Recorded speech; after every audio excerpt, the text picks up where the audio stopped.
This is The Wealth Puzzle with Michael Mansfield from the Lynn Group. When a part of your financial strategy is out of tune, your long-term goals, your retirement savings, and your legacy can all suffer. With many years of experience in the financial industry, Michael provides his clients and prospects with the information they need regarding Social Security, retirement income planning, wealth management, and much more. Listen in as we address your financial concerns and provide helpful solutions to put you on the path to achieving your retirement goals. And now, here is The Wealth Puzzle with Michael Mansfield.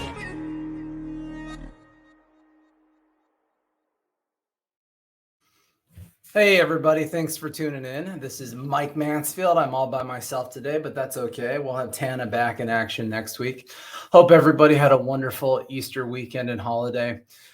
On that note, yesterday morning, bright and early, I had one of my clients who watches the show and been a client for many years. He texted me, and he wrote the three magic words, "He has risen." In fact, that was so inspiring to me. I turned around and I texted that to quite a few clients yesterday. The reason it was important to me is, as a follower in Christ, I found over the years that people have a tendency of becoming quieter and quieter and a little more passive about talking about the things where they have a lot of belief and a lot of conviction, the fear of alienating and upsetting people. But honestly, there's a big component that are, issues in our society. You can track it right back to a lack of patriotism and a lack in the faith of God. When you look at Christ's life, which is what we were supposed to all be reflecting on over the weekend, not simply, the many questions of my children of what the Easter Bunny's up to. But when you look at his life, when you look at his example, his ministry, his death, his resurrection, all of this stuff was designed for the betterment of men. And so I just hope that everybody had a great weekend and had a few minutes to really reflect on that and the relevance that it's had on all of us. So anyways, down to business. We got the important stuff. This is a big week this week. On Wednesday, the CPI data is coming out and the Federal Reserve will then be talking about that a little bit. I mean, they got their meeting here in a few weeks, but the CPI data I think this is going to be a big month for a lot of reasons. The market is starting to bet something. The market is starting to bet that the Feds are going to be done raising rates. In fact, they're betting that the Feds are going to lower rates. And so that can help soften market attitudes. That can help bring up, indexes. On top of that, because of the banking mess a handful of weeks ago, the Fed has been doing some quantitative easing. They've created more liquidity. All of these things help the market kind of lift up. So what you do here is you go to the CME FedWatch tool that they have, very fancy. And what this is where all the smart, snazzy people that are in the interest rate world, they can come in here and they make projections on where they think interest rates are going. And these probability charts pop up.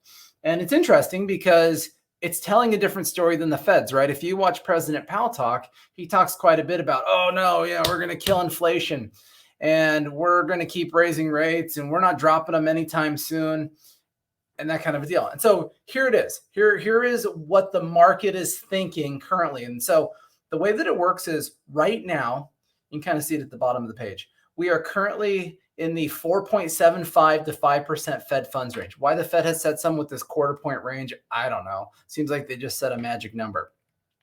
That's where we are right now.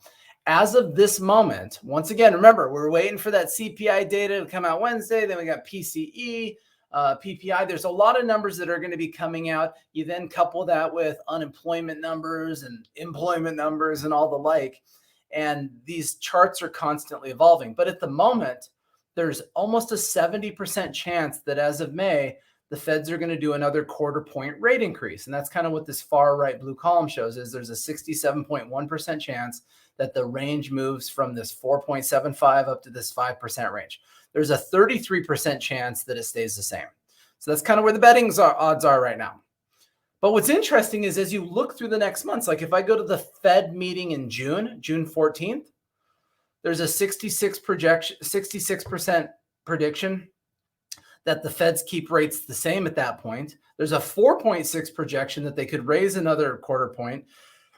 And there's a 30% projection that they could drop a quarter point, right? So, we're saying so far the roadmap is showing us that there's a good chance there's going to be a rate increase next month. In June, there's a good chance, it looks like mathematically it's going to stay there, even though the chance of it coming down a little bit is there.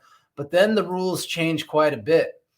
By July, there's a 44% chance that the Feds have done a quarter-point rate cut. There's a 12% chance they did a 0.5% rate cut. So all of a sudden, things are starting to lean a little bit. Now, remember, the Fed's telling one story. The market, the industry, people who are professionals at this are starting to tell a very different story of the way this is shaping up. And remember, why is this relevant? Because guess what? Algorithms, hedge funds, trading tools, they all use the direction of the Fed funds rates to project and analyze where they want to invest and what they're going to do. So if the rug is pulled out from all of these projections and something is fundamentally different, that's the kind of stuff that crashes the stock market. If these things hold true, then the market can stabilize quite a bit. And that's why I think this next CPI read on Wednesday is going to be very important for the Feds, because if it comes in too hot and it makes the case that everybody on here that's betting is wrong, that's going to be very challenging for the market. Because remember, the Fed's trying to not cause a recession, which they are, and they're also trying to bring down inflation.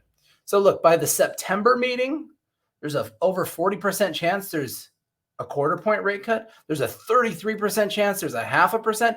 There's now all of a sudden an 8% chance that there's a 75 basis point rate cut. Everything's leaning that way, right? There's no chance it's going any higher than where it's at that point. November, let's see what November looks like. Come on, November. Look at this. In November, there's only a 7% chance that the rate stays the same from where they think it goes next month, which means there's over a 90% chance by November that the Feds are cutting rates. By December, same exercise. There's basically 100% chance by December probability the Feds have cut rates. Remember, the Fed's saying, no way, Jose, we ain't cutting rates anytime soon. You guys are all crazy. The industry's saying, hey, if you're causing a recession and the wheels come off the bus, this is really what's going to happen. So once again, the data materializes in all of these probabilities. And so on Wednesday, we're going to get quite a bit of data, and it's going to help us get a much better understanding of where the Feds are going. This is important to you as the end user, because obviously if you're going to be invested in equities, you need to be aware of where the Fed is going, because let's be fair, we no longer have a free market, okay? We don't have free buyers and sellers, dictate mortgages. Stock markets go up and down based on the Fed. The mortgage and housing market goes up and down based on where the Fed sets mortgage rates. Big government is here to stay.